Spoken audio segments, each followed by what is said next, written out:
This week on Vaticano, on December the 17th, the world remembers Pope Francis on what would have been his 89th birthday.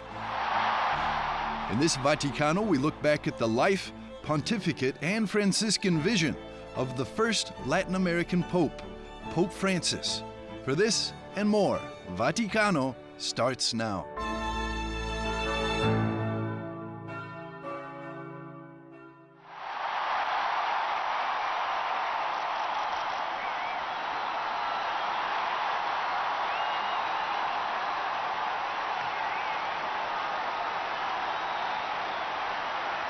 Never before Francis was there a pope from Argentina. He was the first pope from the New World, the very first Latin American pope in history.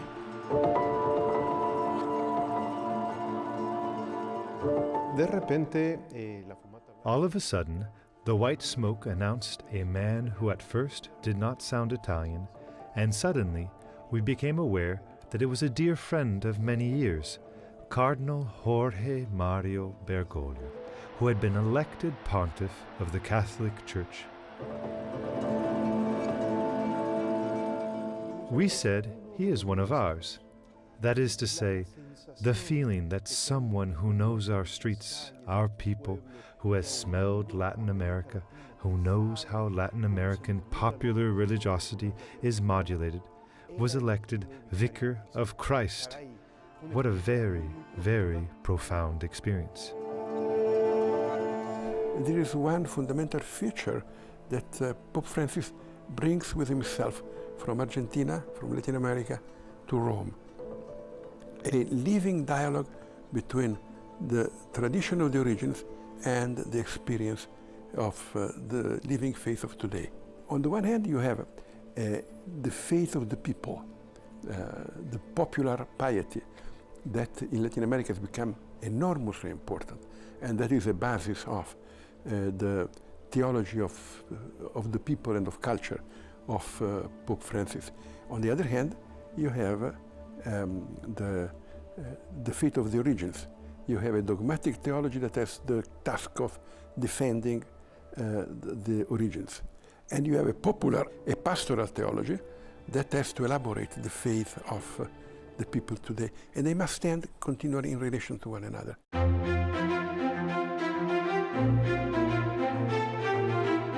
A poor church for the poor, Pope Francis often said that he wanted.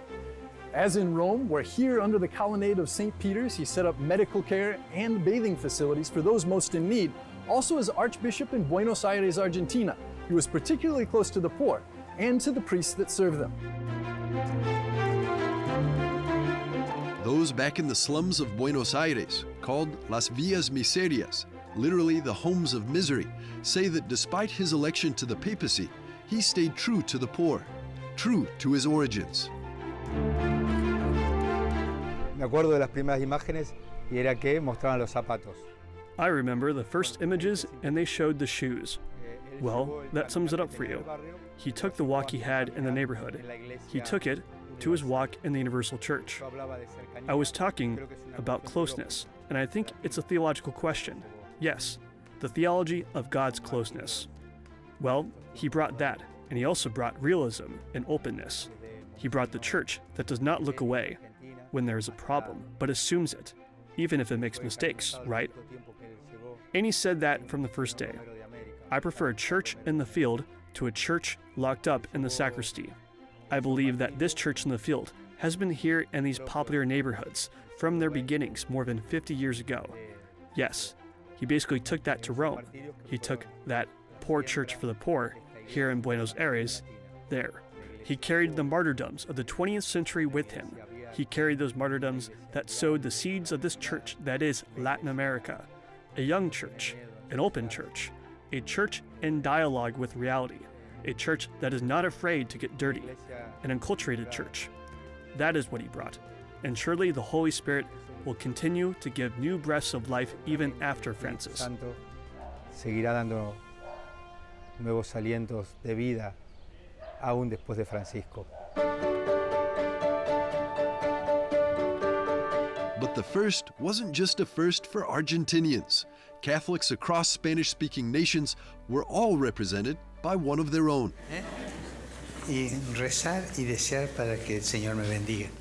Pope Benedict and St. John Paul II, they spoke very good Spanish, but it's a different thing hearing him in a different accent, Argentinian accent, in our own language. It was a beautiful moment, but also that he understood us and he knew where we were coming from and where we wanted to be too.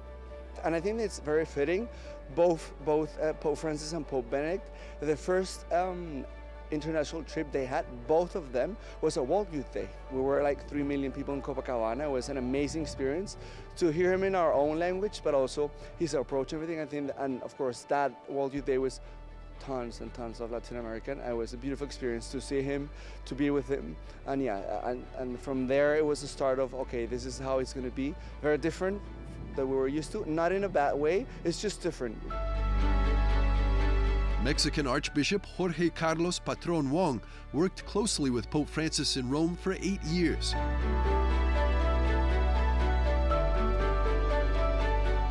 For him, Pope Francis spoke their language in more than one way.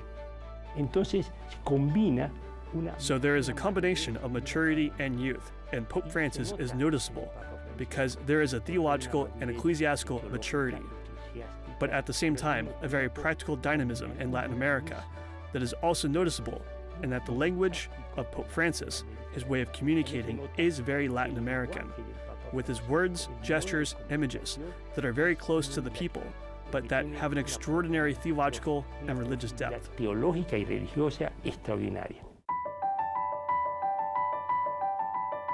Francis traveled to a variety of countries across Latin America, including Cuba, Chile, Ecuador, Colombia, Brazil, Mexico, and Panama.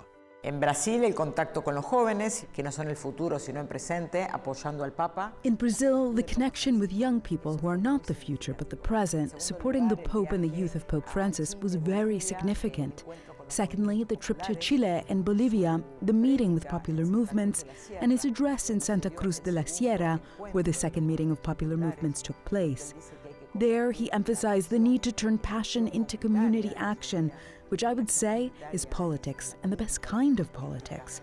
In Colombia, for example, where this historic, long and slow journey of social dialogue and peace was taking place, it was very important for the Pope to be there, to bring visibility to the process and to listen to all voices. In Mexico, his messages to the bishops and his dialogue with them were among the strongest I can recall in local Episcopal conferences, while also maintaining a spirit of reconciliation. I believe that in every Latin American country, the Pope has touched precisely those key issues that serve as the foundation for a hopeful future. El Papa ha tocado justamente esos botones que son los resortes de un futuro esperanzador.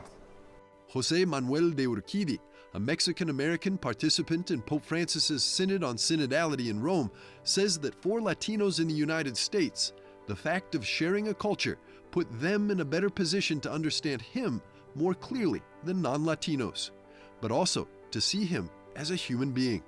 I think it has been a very unique thing for Latinos to see he's a person, right? We didn't have a pope that, okay, he was chosen as a pope and then he became this angel or this living saint. Not at all. He has been very close and he's spontaneous. Sometimes he says things that we Latinos get because of the context of the culture, of the background, the lived experiences, etc., etc. So it's easier for us maybe to understand that than maybe other people in other cultures.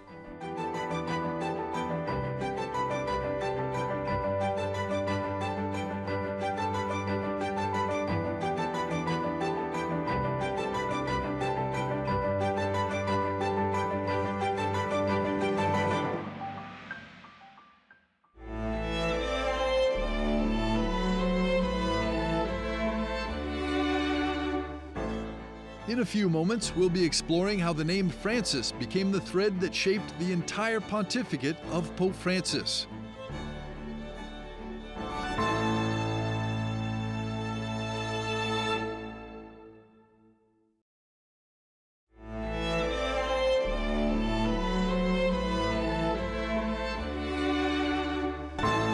More on Vaticano starts now.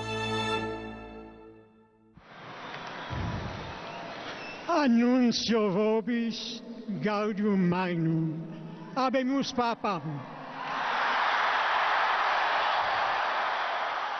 When Cardinal Jorge Mario Bergoglio was elected Pope in 2013, he took the name of Francis.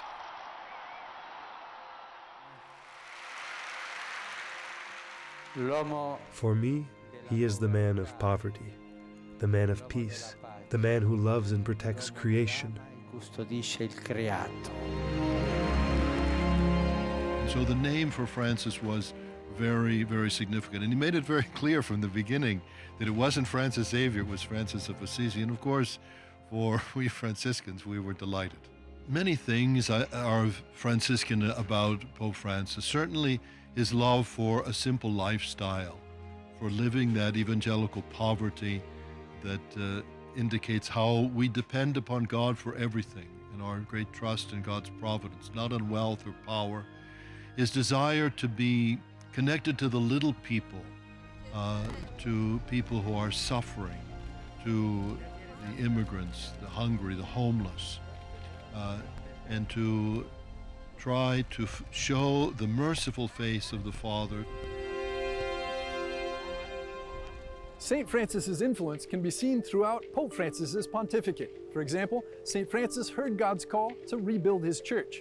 Pope Francis too, albeit in a very different role, also heard his own call and set about his own church reform, encouraging synodality in decision-making and completing a new apostolic constitution to guide the work of the Vatican. Cardinal Sean O'Malley of Boston was one of just 9 cardinals representing the entire world to serve on a special commission called the C9 to discuss and advise the Pope on these reforms. I think that the Holy Father has responded to a call to rebuild the church as Francis did. Certainly, all of his work around safeguarding has been such an important step forward in the church, and being part of his commission for the protection of minors, I see how he has become so personally involved in this mission of healing, and also his desire to assure people that the church wants to be transparent and faithful in the use of our temporal goods, and transparency and with the financial resources of the church, the reforms of the whole financial system of the Vatican.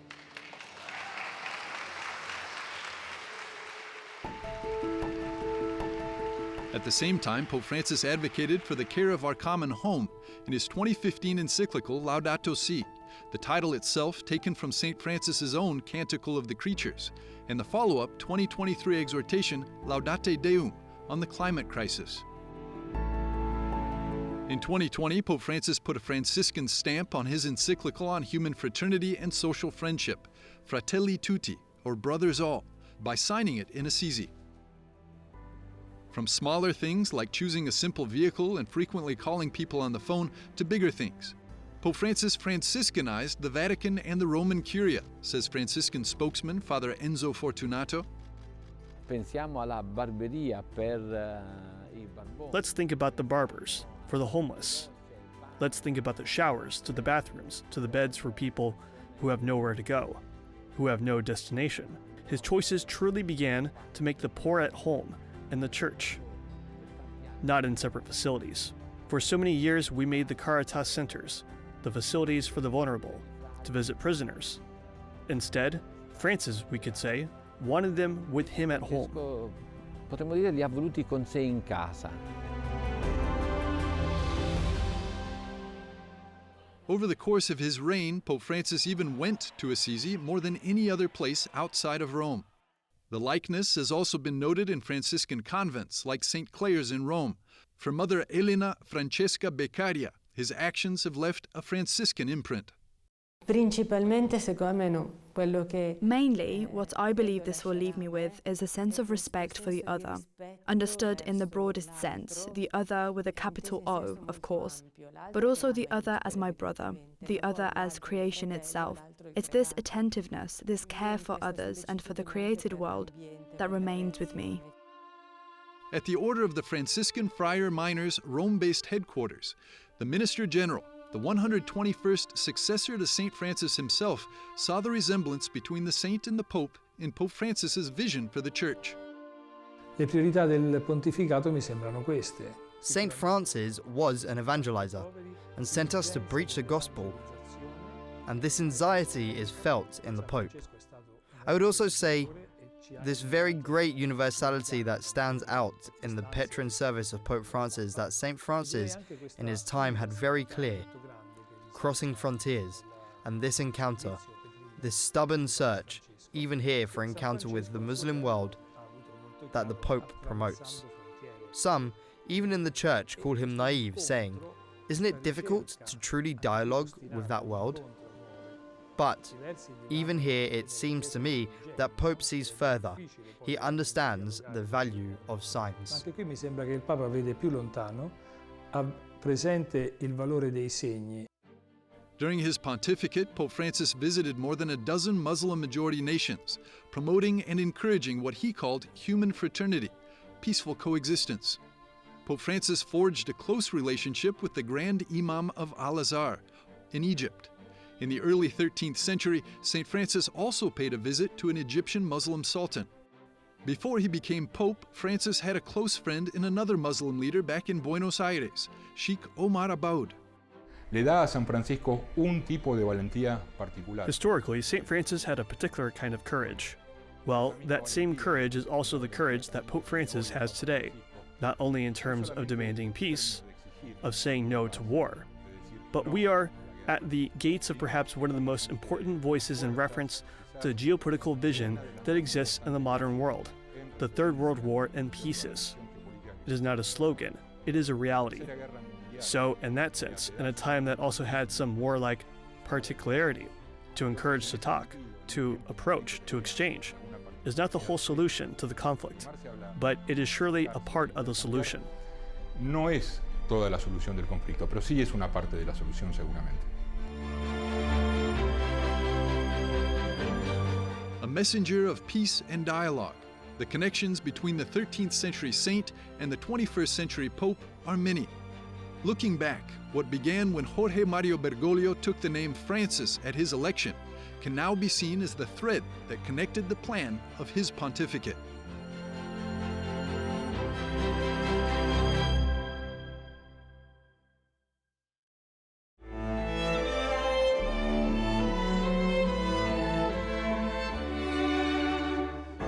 Stay with us. After the break, we'll look at how Pope Francis carried his message to the ends of the earth.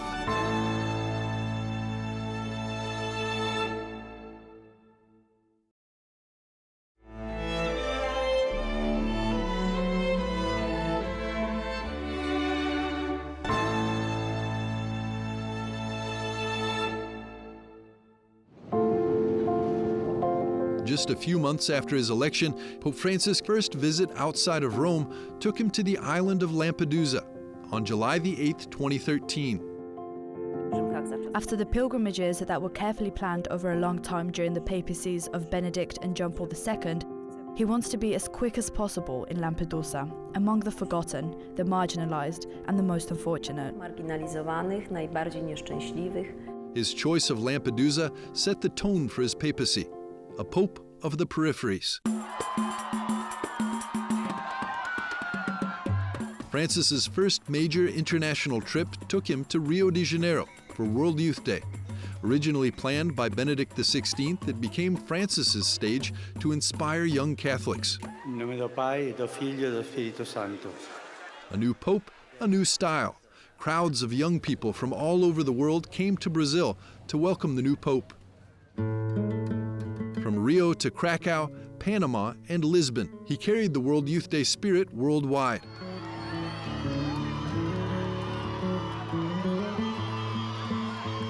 For over 13 years, Domenico Gianni was the Vatican's top security officer, protecting three popes, John Paul II, Benedict XVI, and Francis. He managed over 100 papal trips, including visits to conflict zones and massive public events. It's truly about having seen and touched situations, imagining myself as the person helping Peter carry a weight. So, what I always said was that the Pope is the greatest siren of humanity, because he truly carries the cross of humanity, because he truly carries our cross.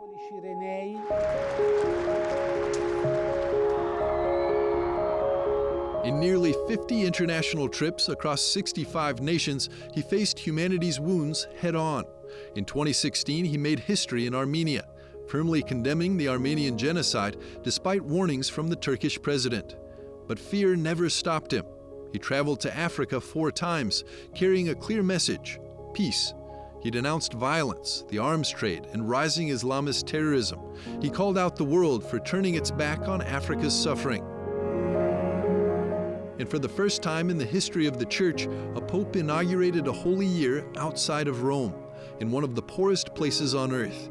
The extraordinary Jubilee of Mercy started in the Cathedral of Bangui with the opening of a tiny wooden holy door.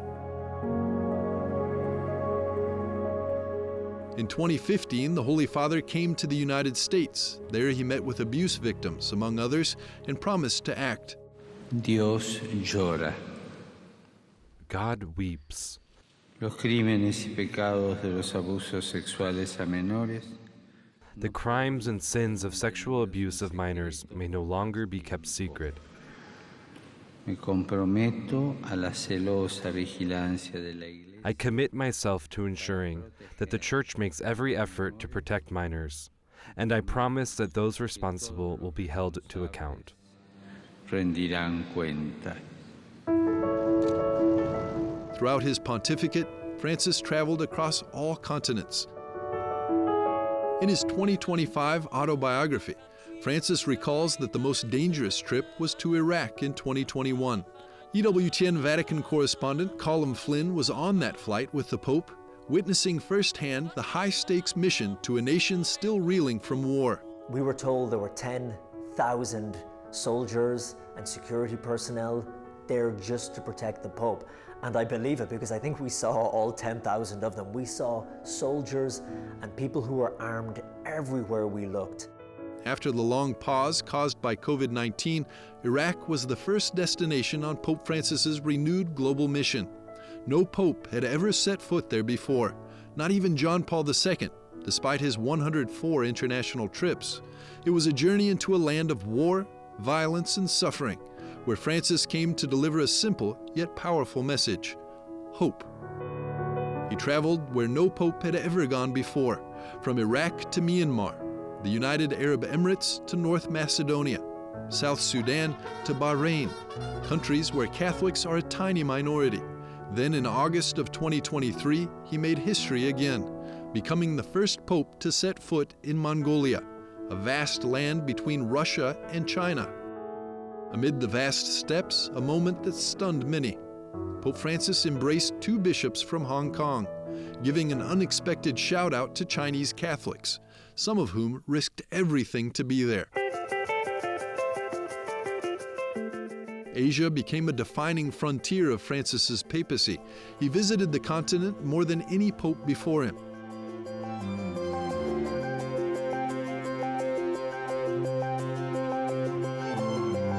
Then came his most grueling journey, September of 2024, Southeast Asia and Oceania. 12 days, 4 nations, 33,000 kilometers. Indonesia, Papua New Guinea, Timor-Leste, Singapore.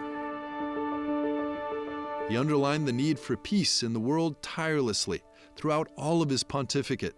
As a pilgrim of peace, he traveled hundreds of thousands of kilometers, often reaching the most dangerous and conflict-ridden corners of the earth.